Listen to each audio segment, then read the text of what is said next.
Puji Tuhan, haleluya. Apa kabar semuanya adik-adik di rumah? Apa kabarnya Kak Tio? Puji Tuhan, baik Kak Roy. Puji Tuhan, tidak terasa kita sudah berada di bulan Desember dan tak lama lagi kita akan merayakan perayaan Natal. Tentunya kita bersyukur sebab kita punya Tuhan yang setia. Mari kita memuji Tuhan, kita memulaikan ibadah kita. Haleluya. Kita bangkit berdiri semuanya.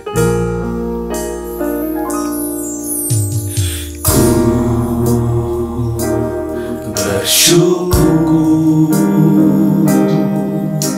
sebab Kau setia. Ku memuji-Mu karena Kau sangat baik, mulialah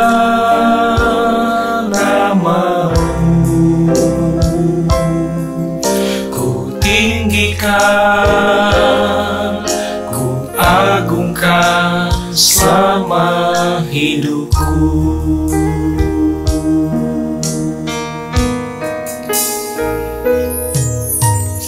Ku bersyukur sebab Kau setia.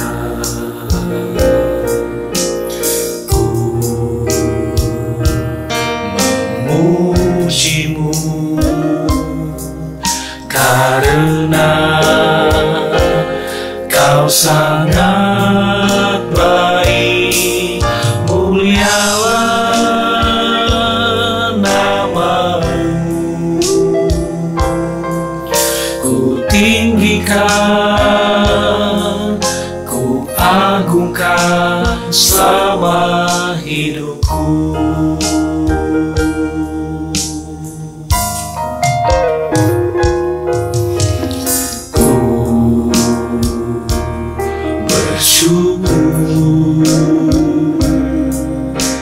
Sebab Kau setia. Ku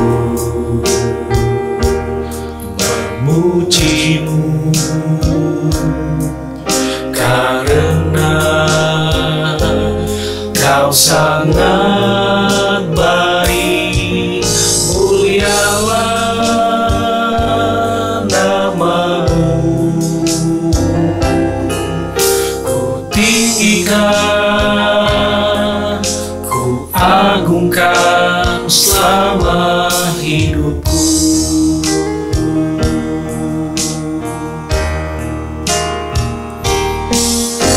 Mulialah nama-Mu. Ku tinggikan, ku agungkan selama hidupku.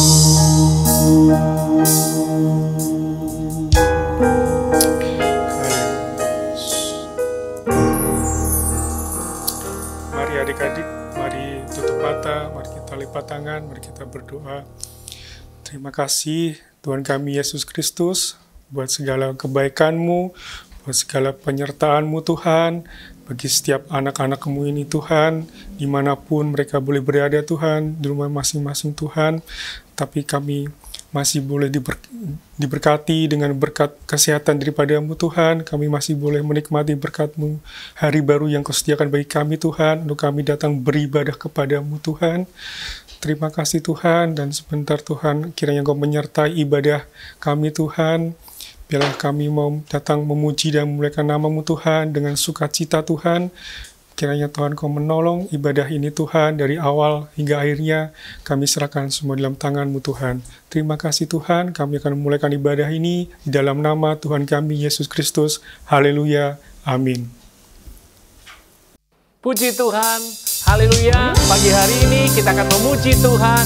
Mari anak-anak semua di rumah, kita memuji Tuhan karena Yesuslah Allah yang setia. Yesuslah idolaku. Haleluya.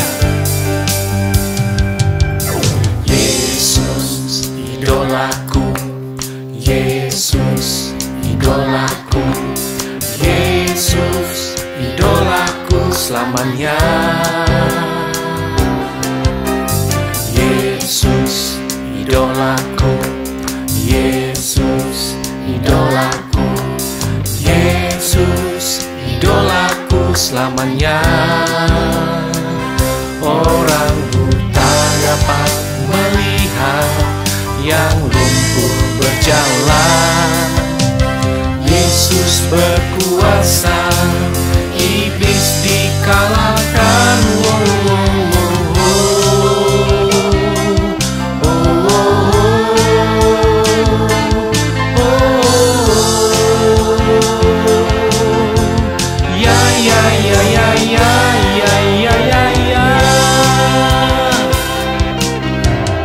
Yesus idolaku, Yesus idolaku, Yesus idolaku selamanya.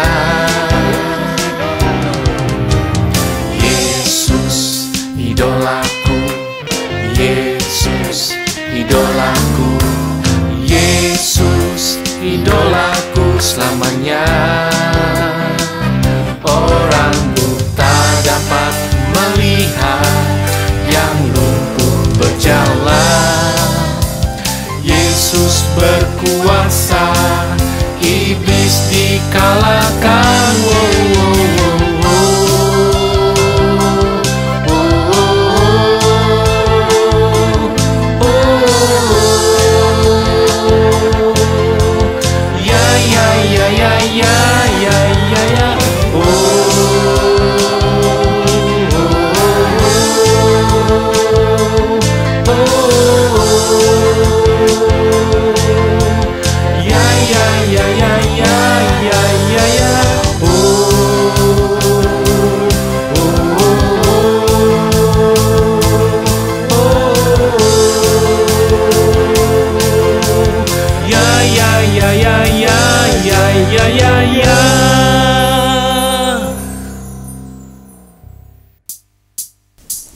Puji Tuhan. Menjadi anak Tuhan kita harus berani. Mari adik-adik kita nyanyikan Beranilah Seperti Daniel. Beranilah seperti Daniel, yang pegang terus kebenaran. Meskipun dalam goa, tetap percaya Tuhan. Beranilah seperti Daniel, yang pegang terus kebenaran. Meskipun dalam goa, tetap percaya Tuhan.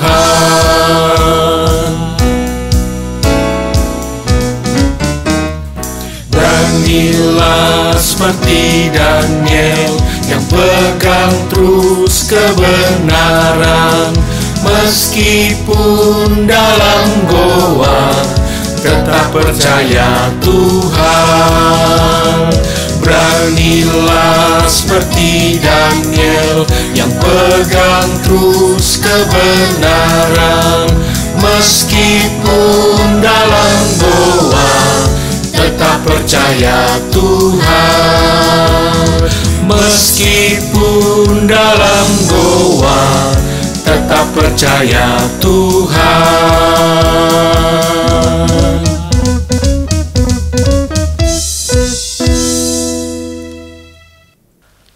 Puji Tuhan, tetap semangat kita memuji Tuhan, karena Tuhan memberikan kuasa bagi orang-orang yang dikasihinya. Haleluya. Kok bisa Daud mengalahkan Goliat? Kok bisa, bagaimana caranya? Kok bisa Daud mengalahkan Goliat? Kok bisa,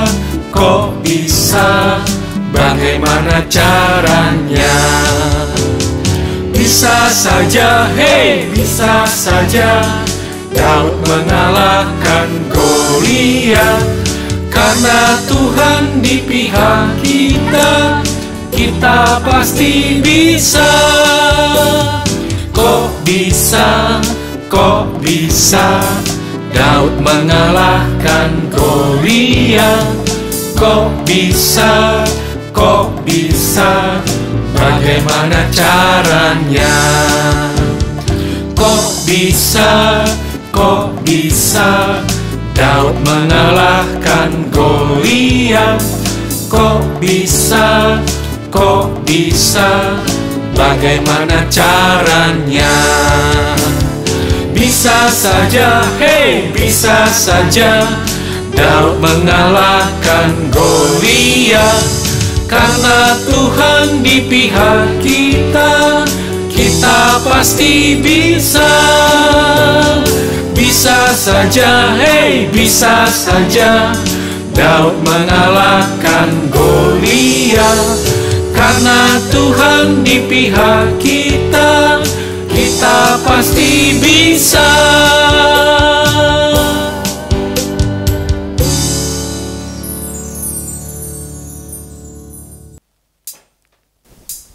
Puji Tuhan. Adik-adik, mari kita tetap bangkit berdiri sebelum kita akan menerima kebenaran firman Tuhan. Mari kita selalu memuji Tuhan. Ku mau cinta Yesus selamanya, supaya kita diberkati oleh Tuhan dengan segala kepandaian untuk kehidupan kita.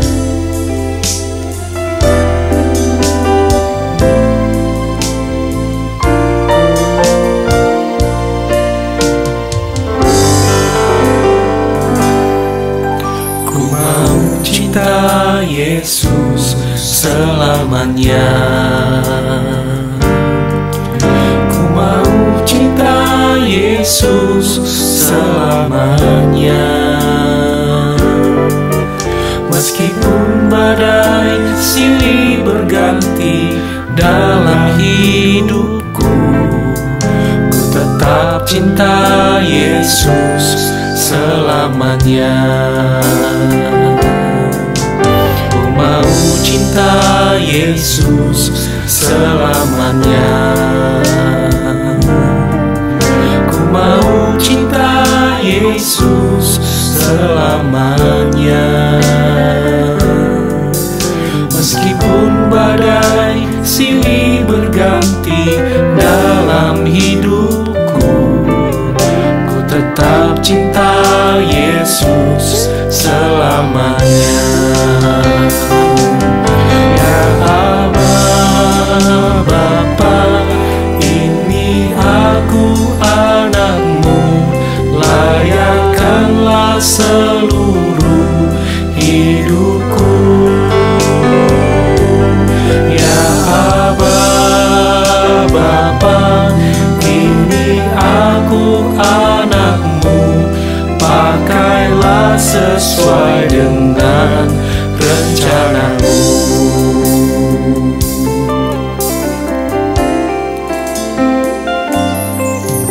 Ku mau cinta Yesus selamanya. Ku mau cinta Yesus selamanya. Meskipun badai silih berganti dalam hidupku, ku tetap cinta Yesus selamanya. Ya Aba, Bapa, ini aku anakmu, layakkanlah seluruh hidupku. Ya Aba, Bapa, ini aku anakmu, pakailah sesuai dengan rencanamu. Ya Aba, Bapa, ini aku anakmu, layakkanlah seluruh hidupku. Ya Aba, Bapa, ini aku anakmu, pakailah sesuai dengan rencanamu.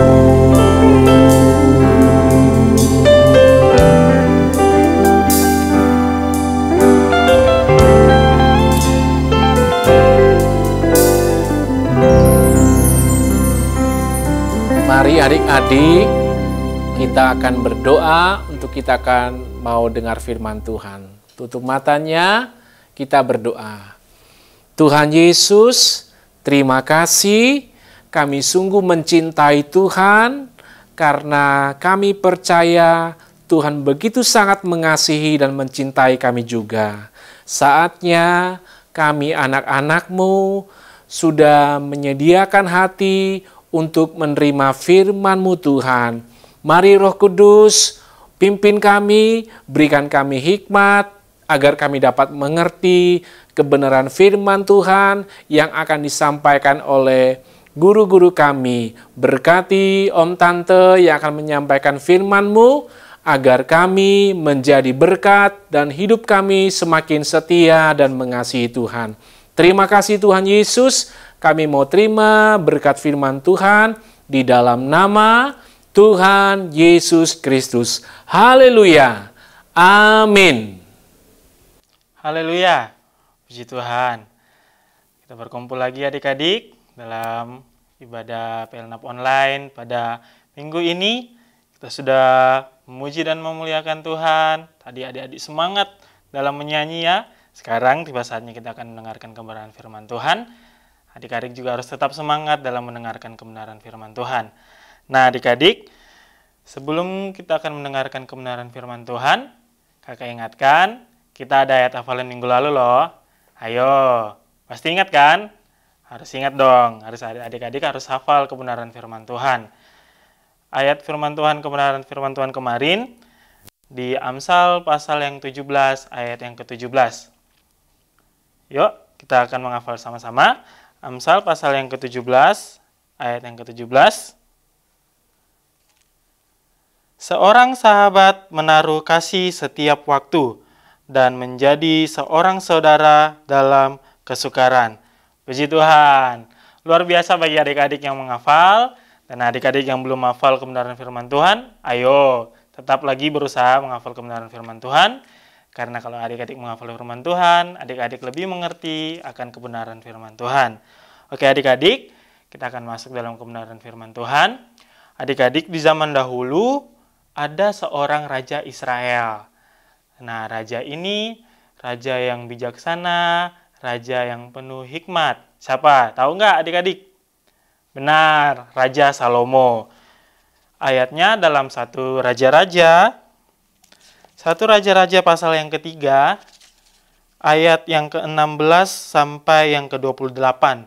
Wow, panjang ya adik-adik, tetapi kita tidak akan baca semuanya. Kakak akan mengajak adik-adik, kita akan membaca bersama-sama ayat yang ke-28. Satu Raja-Raja 3, ayat yang ke-28. Ketika seluruh orang Israel mendengar keputusan hukum yang diberikan raja, maka takutlah mereka kepada raja, sebab mereka melihat bahwa hikmat daripada Allah ada di dalam hatinya untuk melakukan keadilan. Oke adik-adik, tema kita kehidupan Salomo. Salomo bertindak bijaksana karena hikmat Allah ada padanya. Nah adik-adik, pada zaman waktu itu, Raja Salomo adalah raja yang penuh hikmat, raja yang sangat bijaksana. Tapi sebelum itu, kakak mau nanya nih, adik-adik emang mengerti apa itu hikmat? Nanti kakak cerita-cerita tentang hikmat-hikmat, adik nggak ngerti sama sekali tentang hikmat. Nah, kita buka dulu yuk. Satu Raja-Raja, pasal yang ketiga. Tetap pasal yang ketiga, tapi ayat yang ke-8 sampai yang ke-9. Kakak akan bacakan. Demikianlah hambamu ini berada di tengah-tengah umatmu yang kau pilih, suatu umat yang besar yang tidak terhitung dan tidak terkira banyaknya. Maka berikanlah kepada hambamu ini hati yang faham menimbang perkara untuk menghakimi umatmu dengan dapat membedakan antara yang baik dan yang jahat, sebab siapakah yang sanggup menghakimi umatmu yang sangat besar ini? Puji Tuhan. Jadi adik-adik, hikmat adalah hati yang faham menimbang apa yang baik dan apa yang benar. Itu semua pekerjaan untuk kemuliaan nama Tuhan. Ngerti kan hikmat? Oke, sekarang hikmatnya sudah ngerti. Kita kembali ke kisah Raja Salomo. Pada waktu itu, Raja Salomo adalah raja yang penuh hikmat ya adik-adik. Dan suatu saat, suatu ketika, tiba-tiba ada dua perempuan yang datang kepada Raja Salomo. Nah, perempuan ini ada masalahnya adik-adik. Nah, dalam ayat ini dikatakan perempuan yang satu datang kepada Raja Salomo dan bercerita kepada Raja Salomo, "Ya Tuanku, aku dan perempuan ini diam dalam satu rumah dan aku melahirkan anak pada waktu dia ada di rumah itu. Kemudian pada hari ketiga sesudah aku, perempuan ini pun melahirkan anak. Kami sendirian, tidak ada orang luar bersama-sama kami dalam rumah. Hanya kami berdua saja di dalam rumah." Jadi adik-adik, pada waktu itu ada seorang perempuan yang melahirkan anak. Nah, temannya perempuan ini melahirkan juga seorang anak. Nah, pada waktu itu adik-adik, perempuan ini bercerita bahwa teman yang perempuan ini meniduri anaknya sehingga anaknya meninggal adik-adik. Ya, firman Tuhan juga mengatakan, kalau kakak baca ayat yang ke-19, pada waktu malam anak perempuan ini mati karena ia menidurinya. Dan adik-adik, apa yang dilakukan teman perempuannya ini? Pada waktu tengah malam ia bangun lalu mengambil anakku dari sampingku. Sementara hambamu ini tidur, dibaringkannya anakku itu di pangkuannya, sedang anaknya yang mati itu dibaringkannya di pangkuanku. Jadi adik-adik, temannya perempuan ini mengambil anaknya, terus menukar dengan anak perempuan ini. Jadi adik-adik, perempuan ini mengambil sesuatu yang bukan menjadi apa kepunyaannya adik-adik. Nah, adik-adik dimanapun berada, di sekolah, di rumah, di gereja, dimanapun adik-adik berada, ketika ada barang adik-adik yang rusak atau ada barang adik-adik yang hilang, adik-adik tidak boleh mengambil barang orang lain adik-adik. Adik-adik tidak boleh mengambil barang yang bukan milik adik-adik. Mengapa? Karena itu namanya mencuri adik-adik. Jadi, mengambil barang yang tidak milik kita atau tanpa sepengetahuan orang, itu namanya mencuri. Dan mencuri itu adik-adik sangat dibenci Tuhan. Karena mencuri adalah perbuatan dosa. Jadi adik-adik, teman perempuannya ini mengambil anak perempuan ini. Nah, itu artinya teman perempuan ini mencuri anak perempuan ini. Nah, itulah yang diceritakan perempuan ini kepada Raja Salomo. Nah, adik-adik, Raja Salomo berkata kepada kedua perempuan ini, saya bacakan ayat yang ke-23, lalu berkatalah Raja, yang seorang berkata, anakkulah yang hidup ini, dan anakmulah yang mati. Yang lain berkata, bukan, anakmulah yang mati, dan anakkulah yang hidup. Nah adik-adik, dalam permasalahannya ini adik-adik, ketika kedua perempuan ini menghadap Raja tentang perihal anaknya, nah adik-adik, apa yang Raja Salomo lakukan terhadap anak perempuan ini dan kedua perempuan ini? Kita baca yuk dalam ayat yang ke-26. Kakak bacakan mulai ayat yang ke-24 deh. Sesudah itu Raja berkata, ambilkan aku pedang. Lalu dibawalah pedang ke depan Raja. Kata Raja, penggalah anak yang hidup itu menjadi dua dan berikanlah setengah kepada yang satu dan setengah lagi kepada yang lain. Wow, kita lihat keputusan yang diambil oleh Raja Salomo. Kalau kita melihat adik-adik, sepertinya Raja Salomo ingin membunuh anak itu ya.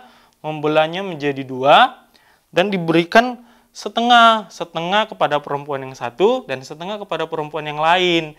Nah adik-adik, tetapi sebenarnya bukan itu tujuan dari Raja Salomo. Sebenarnya Raja Salomo ini menguji kedua perempuan ini agar Raja Salomo tahu yang mana ibu dari perempuan anak ini yang sebenarnya yang masih hidup. Nah adik-adik, itu sebabnya kalau adik-adik membaca atau kita membaca dalam ayat yang ke-26, di sana dikatakan, maka kata perempuan yang mempunyai anak yang hidup itu kepada Raja, sebab timbullah belas kasihannya kepada anaknya itu, katanya, ya Tuanku, berikanlah kepadanya bayi yang hidup itu, jangan sekali-sekali membunuh dia. Tetapi yang lain itu berkata, supaya jangan untukku ataupun untukmu, penggallah. Jadi adik-adik, sebenarnya perempuan yang melahirkan anak ini sangat sayang terhadap anak ini. Jadi ketika raja berkata untuk membunuh anak ini, memenggalnya menjadi dua, perempuan yang melahirkan anak ini berkata, jangan Tuhan. Sebab apa adik-adik? Sebab perempuan ini sangat menyayangi anaknya. Begitu sangat mengasihi anaknya.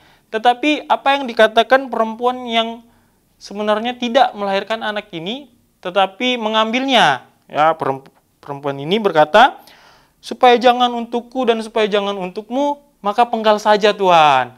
Jadi artinya adik-adik, perempuan ini juga yang tidak mempunyai anak ini menginginkan anak ini dibunuh adik-adik. Tetapi kita melihat bahwa perempuan yang sangat mempunyai anak ini sangat mengasihi anaknya sehingga dia memohon kepada raja untuk membiarkan anak ini hidup.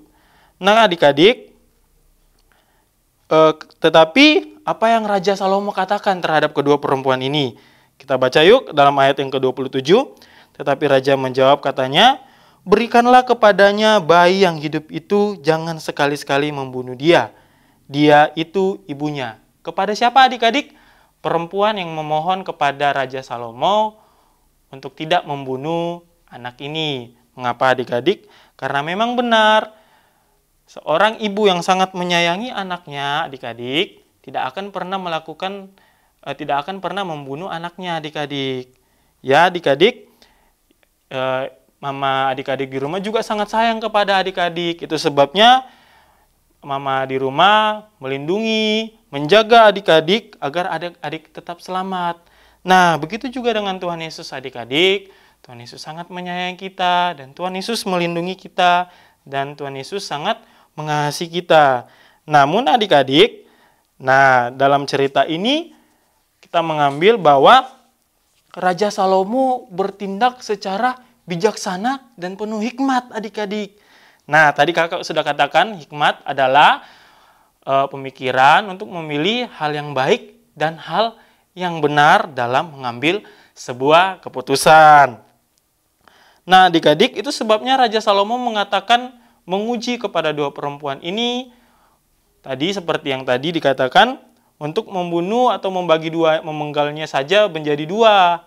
Nah akhirnya lewat itulah kita melihat bahwa muncullah seorang ibu yang sangat mengasihi anaknya. Ya, nah yang berkata lebih baik jangan dipenggal, jangan dibunuh, diberikan saja asalkan dia hidup. Nah lewat inilah kita mengetahui yang mana ibu yang asli, yang mana ibu yang palsu. Jadi adik-adik, sebenarnya Tuhan memberikan hikmat kepada Raja Salomo. Nah adik-adik, Tuhan juga memberikan kepada kita hikmat. Dan Tuhan mengajarkan kita untuk memperoleh hikmat. Mengapa adik-adik?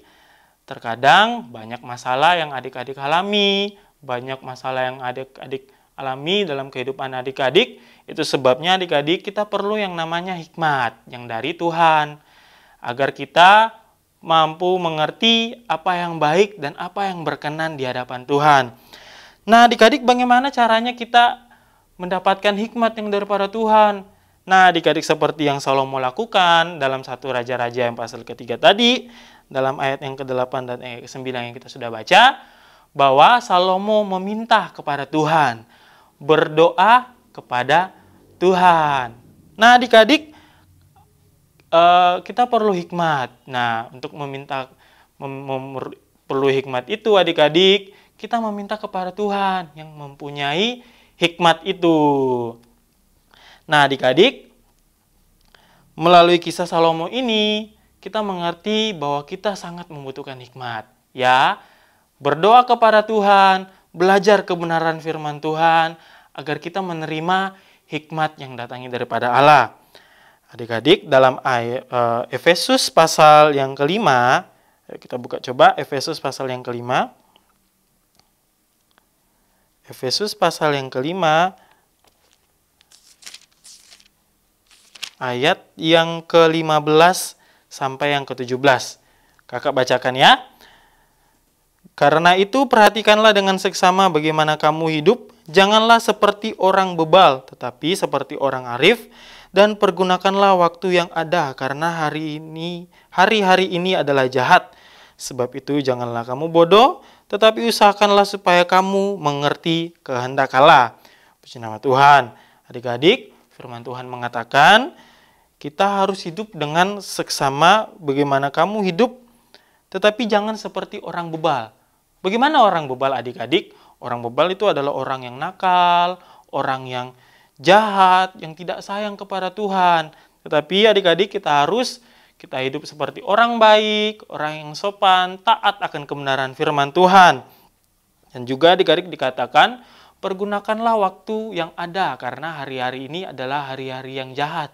Kok dikatakan hari-hari yang jahat, adik-adik? Nah, sebenarnya adik-adik, iblis selalu bekerja di dalam dunia ini. Nah, itu sebabnya iblis selalu berusaha untuk menjatuhkan kita dalam keadaan yang jahat, adik-adik. Itu sebabnya adik-adik kita perlu hikmat yang datang daripada Tuhan, agar kita tahu mana yang baik yang berasal daripada Tuhan, dan mana yang jahat yang berasal daripada iblis. Agar tadi Efesus pasal yang kelima ayat yang 17 mengatakan, supaya kita mengerti akan kehendak Tuhan. Supaya kita mengerti akan kebenaran firman Tuhan. Oke, satu ayat lagi. Dalam Kolose pasal yang keempat. Kolose pasal yang keempat, ayat yang kelima. Kakak akan bacakan. Hiduplah dengan penuh hikmat terhadap orang-orang luar dan pergunakanlah waktu yang ada. Puji nama Tuhan, adik-adik. Sekali lagi kakak katakan kepada adik-adik, kita harus hidup dengan penuh hikmat. Adik-adik, bagaimana? Kita berdoa, membaca kebenaran firman Tuhan, berseru kepada Tuhan, kita meminta hikmat kepada Tuhan. Puji nama Tuhan, adik-adik. Demikianlah kebenaran firman Tuhan. Dan untuk ayat hafalan minggu ini, ayat ini adik-adik. Kolose pasal yang keempat ayat yang kelima. Yuk kita baca lagi yuk bersama-sama. Kolose 4 ayat yang kelima. Hiduplah dengan penuh hikmat terhadap orang-orang luar. Pergunakanlah waktu yang ada. Oke, hafal ya adik-adik. Supaya kita penuh hikmat dengan Tuhan. Dan kita lebih mengerti kebenaran firman Tuhan. Puji nama Tuhan. Yuk adik-adik kita sama-sama berdoa. Bapa kami yang dalam kerajaan sorga, Bapa yang kami sembah dalam nama Tuhan Yesus Kristus. Bapa kami yang baik Tuhan, terima kasih buat kebenaran firman Tuhan yang kami dengarkan pada hari ini Tuhan Yesus. Terus Tuhan kami berdoa kepadamu, berikan kami hikmat, berikan kami kebijaksanaan yang daripada Engkau Tuhan, agar kami tahu mana yang baik, yang menurut kehendak Allah, dan mana yang jahat Tuhan Yesus. Bimbing kami dalam jalan-Mu Tuhan Yesus, agar kami semakin dekat dan semakin mengerti akan kebenaran firman Allah. Terima kasih Tuhan Yesus, Engkau memberkati adik-adik semua yang ada, bahkan kami semua yang ada Tuhan Yesus. Lewat kebenaran firman-Mu lah, kami mengerti siapa Engkau. Mengucap syukur Tuhan, kami tutup ibadah kami pada hari ini hanya di dalam nama Tuhan Yesus Kristus, Allah kami yang hidup. Haleluya. Amin. Puji nama Tuhan.